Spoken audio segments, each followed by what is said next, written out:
하나님의 사람 모세가 죽기 전에 이스라엘 자손을 위하여 축복함이 이러하니라. 그가 일렀으되 여호와께서 시내산에서 오시고 세일산에서 일어나시고 바란산에서 비추시고 1만 성도 가운데 강림하셨고 그의 오른손에는 그들을 위해 번쩍이는 불이 있도다. 여호와께서 백성을 사랑하시나니 모든 성도가 그의 수중에 있으며 주의 발 아래에 앉아서 주의 말씀을 받는도다. 모세가 우리에게 율법을 명령하였으니 곧 야곱의 총회의 기업이로다. 여수론의 왕이 있었으니 곧 백성의 수령이 모이고 이스라엘 모든 지파가 함께 한때로다. 르우벤은 죽지 아니하고 살기를 원하며 그 사람 수가 적지 아니하기를 원하나이다. 유다엘의 한 축복은 이러하니라. 일렀으되 여호와여, 유다의 음성을 들으시고 그의 백성에게로 인도하시오며 그의 손으로 자기를 위하여 싸우게 하시고 주께서 도우사 그가 그 대적을 치게 하시기를 원하나이다. 레위에 대하여는 일렀으되 주의 둠밈과 우림이 주의 경건한 자에게 있도다. 주께서 그를 마사에서 시험하시고 무리바 물가에서 그와 다투셨도다. 그는 그의 부모에게 대하여 이르기를 내가 그들을 보지 못하였다 하며 그의 형제들을 인정하지 아니하며 그의 자녀를 알지 아니한 것은 주의 말씀을 준행하고 주의 언약을 지킴으로 말미암음이로다. 주의 법도를 야곱에게 주의 율법을 이스라엘에게 가르치며 주 앞에 분향하고 온전한 번제를 주의 제단 위에 드리리로다. 여호와여, 그의 재산을 풍족하게 하시고 그의 손의 일을 받으소서. 그를 대적하여 일어나는 자와 미워하는 자의 허리를 꺾으사 다시 일어나지 못하게 하옵소서. 베냐민에 대하여는 일렀으되 여호와의 사랑을 입은 자는 그 곁에 안전히 살리로다. 여호와께서 그를 날이 마치도록 보호하시고 그를 자기 어깨 사이에 있게 하시리로다. 요셉에 대하여는 일렀으되 원하건대 그 땅이 여호와께 복을 받아 하늘의 보물인 이슬과 땅 아래에 저장한 물과 태양이 결실하게 하는 선물과 태음이 자라게 하는 선물과 옛산의 좋은 산물과 영원한 작은 언덕의 선물과 땅의 선물과 거기 충만한 것과 가시떨기나무 가운데에 계시던 이의 은혜로 말미암아 복이 요셉의 머리에 그의 형제 중 구별한 자의 정수리에 임할지로다. 그는 첫 수송아지 같이 위엄이 있으니 그 뿔이 들소의 뿔 같도다. 이것으로 민족들을 받아 땅 끝까지 이르리니 곧 에브라임의 자손은 만만이요 므낫세의 자손은 천천이리로다. 오늘 말씀은 모세의 축복이라는 제목으로 함께 말씀을 나누겠습니다. 이제 오늘 본문의 말씀은 이제 모세가 느보산에 올라가서 마지막 이제 하나님의 부름을 받게 되는 그런 마지막 시간 속에서 이스라엘 백성들의 12지파에게 주님의 이름으로 축복하게 되는 그런 내용이 담겨져 있습니다. 오늘과 내일에 이제 이어져서 나오게 되는데 그 12지파에 대해서 각자 지파가 이렇게 하나님의 복을 받기를 원한다. 또 그동안 지켜주셨던 하나님의 은혜가 이런 것이었다라는 고백을 여기에서 하게 되는 내용입니다. 그러면서 여기에서 먼저 이스라엘 백성들에게 한 가지 분명히 잊지 않도록 먼저 전제하고 있는 것이 있습니다. 즉 이스라엘 백성들이 그들을 출애굽시키고 광야 40년을 살아오면서 그들을 앞서서 이끌어갔던 분이 모세입니다. 자기들이 보기에는 그렇습니다. 그런데 모세는 이야기하기를 내가 아니고 여호와 하나님이셨다라고 이야기를 하는 겁니다. 그러니까 이스라엘 백성들에게는 한 가지 두려움이 있었던 것이죠. 그게 뭐냐면 모세가 사라진다? 그럼 우리 어떡하라고? 여기에서 이제 막막한 것이죠. 그런 가운데 모세는 너희를 인도했던 것은 내가 아니라 하나님이셨기에 너희가 이제 가나안 땅에 들어가서도 지도자는 하나님의 세우신 사람일 뿐이지 너희가 하나님을 의지하고 바라보아야 한다라는 것을 말씀하고 계시는 겁니다. 오늘 우리의 삶에서도 마찬가지입니다. 살아온 삶의 여러 과정들을 보며 우리를 인도하신 것은 하나님이십니다. 우리의 삶 속에서 때로는 내가 열심히 안 하면 안 될 것 같고 내가 뭔가를 안 하면 안 될 것 같고 특별히 우리가 자녀들을 보면 그렇습니다. 저 또한 마찬가지지만 자녀들의 앞길이나 여러 가지에 대해서 내가 이렇게 하지 않으면 안 될 것 같은 불안함도 있고 또 여러 가지가 있죠. 그런데 우리가 맡겨야 되는 것은 어떤 것이냐면 하나님께서 그들의 앞길도 인도하십니다 라는 고백이지요. 바로 오늘 모세는 그 신앙을 분명하게 세우기를 원했던 것입니다. 그러니까 여러분 오늘 우리가 이스라엘 백성들의 삶을 좀 생각해 보십시다.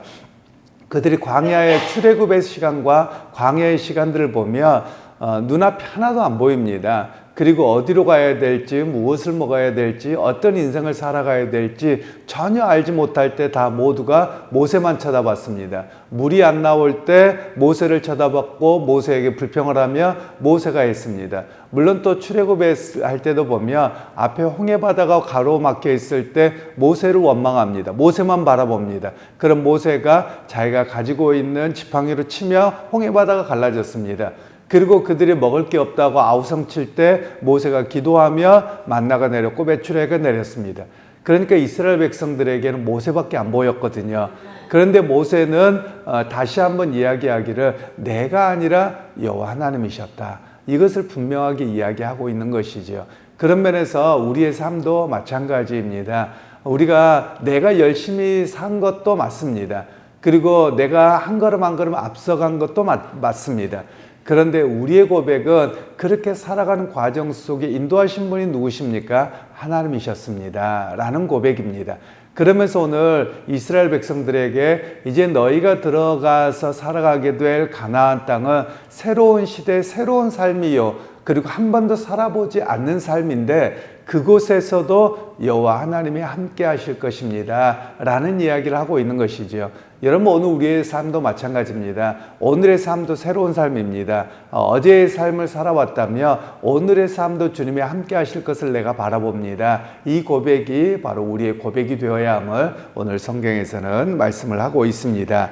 그러면서 이제 하나님께서는 이제 모세를 통해서 이제 축복을 하게 되는데 모세가 앞에와 뒤에가 조금 다릅니다. 바로 이제 32장에는 모세의 노래가 나오는데 모세의 노래는 경고입니다.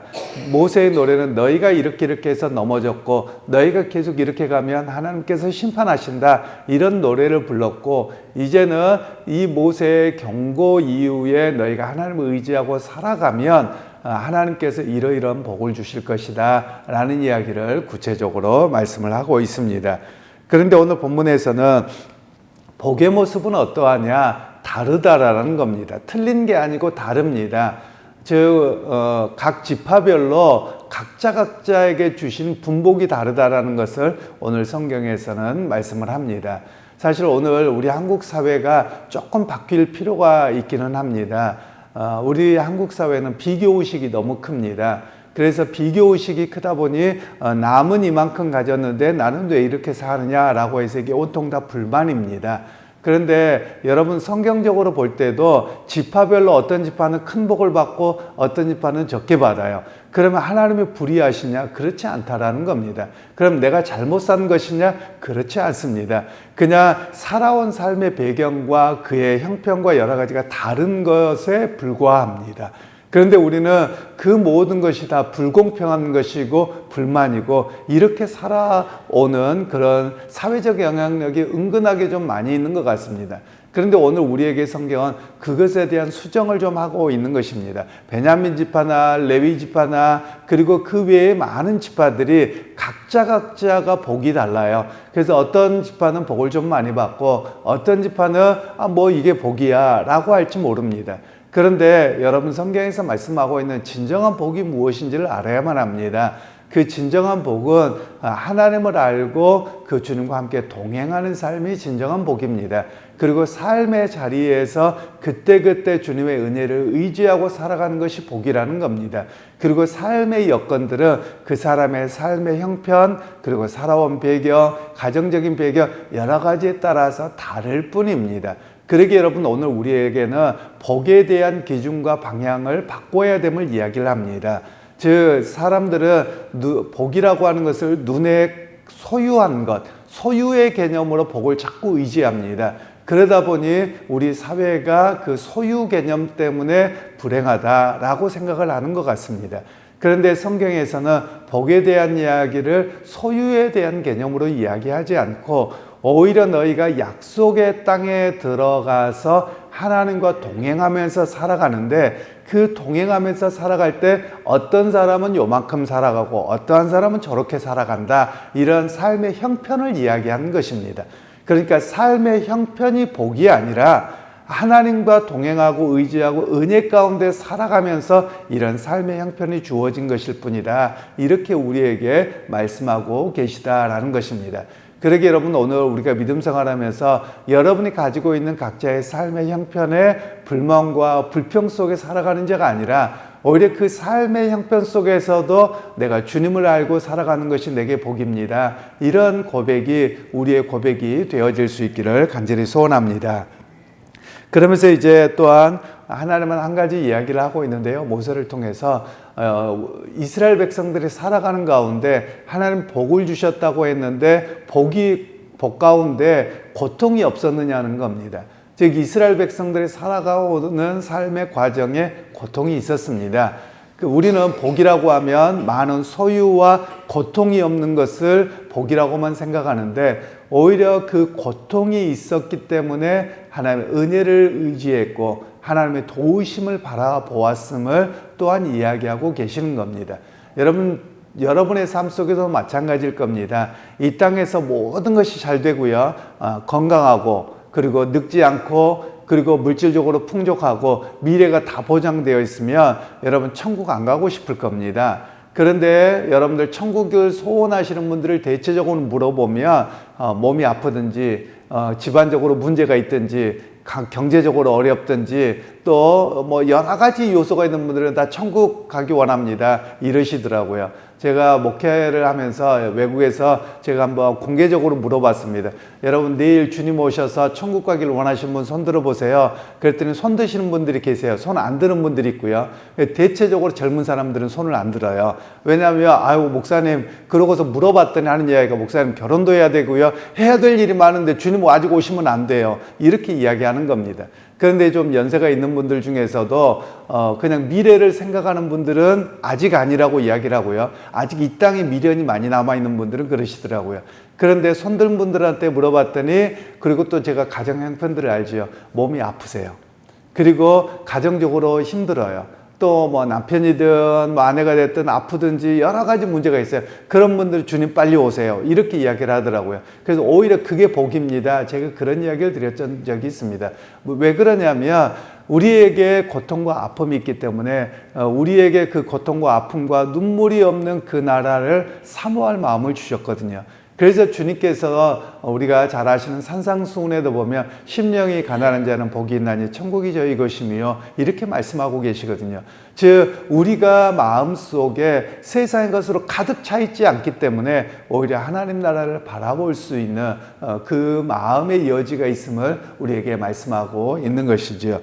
그런 면에서 여러분, 오늘 우리는 고난 속에서도 하나님 나라를 바라볼 수 있기에 그것이 복이라고 우리는 고백하고 의지하고 나갈 수 있게 되어집니다.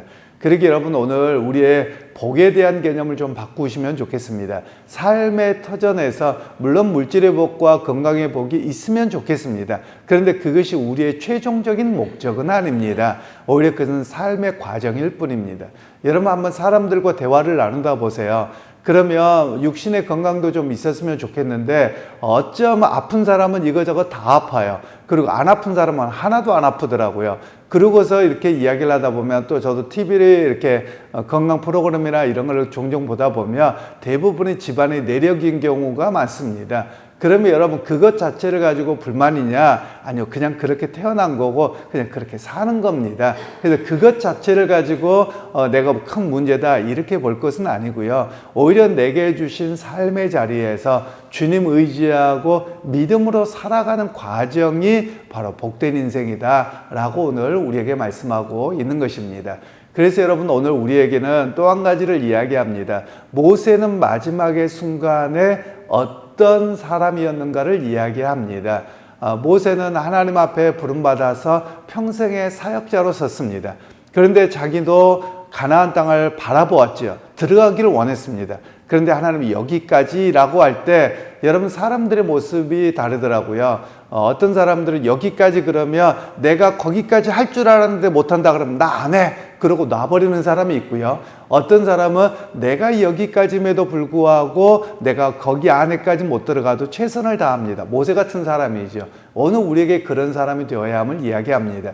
주님께서 나를 쓰시는 그 현장까지 최선을 다하고 그리고 또 하나는 모세는 어떤 사람이었습니까? 백성들을 위해서 끊임없이 복을 빌어주는 축복의 사람이었음을 우리에게 말씀하고 있는 것이죠.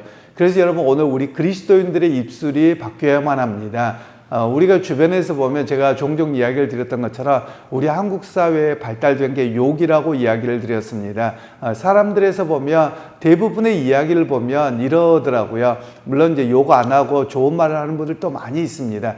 그런데 우리 이렇게 속담에도 보면 사촌이 땅을 사면 배 아프다. 여러분 왜 배가 아파야 됩니까? 사촌이 땅을 사면 축복해 줘야 되죠. 박수 쳐 줘야죠. 좋은 일 아닙니까? 사실 우리가 그런 입술이 되어야만 합니다. 누군가에게 좋은 일 있다면 부러워하고 배 아파할 것이 아니라 너무 잘 됐다 축하해 주고 그 사람을 위해서 정말 기뻐해 줄 수 있는 모습이 우리의 모습이어야 함을 이야기하고 있는 것이죠.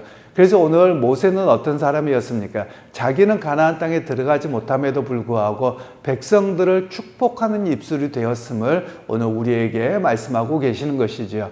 그러기에 여러분 오늘 하루를 살아갈 때 여러분이 수많은 사람을 만나게 될 것입니다. 그런 사람들에게 여러분의 입술이 축복의 입술이 될 수 있기를 소원합니다. 제가 주일에도 말씀을 드렸습니다만 외국 사람들을 만나면 우리가 어떻게 말해야 될까? 우리 충청도 분들이어서 가브러슈 제가 이러면서 우스갯소리 이야기했습니다만 God bless you. 하나님이 축복하십니다. 하나님 당신을 축복하십니다. 이런 뜻이거든요. 그러니까 여러분 우리의 입술이 내가 여러분 하나님의 이름으로 축복한다고 해서 드는 거 없습니다. 그냥 그 자체가 우리에게 입술이 복된 입술이 되어질 수 있다는 것이죠. 그러기에 여러분 오늘 하루를 만나면서 여러분들의 입술이 복된 입술이 되기를 소원합니다. 다른 사람에게 어떤 좋은 일이 있으면 기뻐해 주고 또 어려운 일이 있으면 함께 기도해 주고 이런 복된 입술, 위로의 입술이 되는 그런 오늘 하루의 삶, 모세와 같은 그런 하루의 복된 입술로 살아가는 여러분 모두가 되시기를 주님의 이름으로 축복합니다. 하나님 아버지, 오늘도 모세의 마지막의 삶이 복된 입술의 삶으로 살아갔고 또한 이스라엘 백성들에게 각자에게 주어진 분복들이 다른데 주님을 알고 함께 삶의 자리에서 터전에서 살아가는 그 자체가 복이었음을 오늘 깨닫게 합니다. 하나님, 오늘 우리의 인생도 각자 다릅니다. 그 다름 속에서 하나님을 의지하고 믿음에 살아왔던 인생이 복된 인생이기에 오늘 하루도 또 주어진 인생을 성실하게 살아내는 우리 모두가 되게 하여 주옵소서. 예수님의 이름으로 기도하옵나이다. 아멘.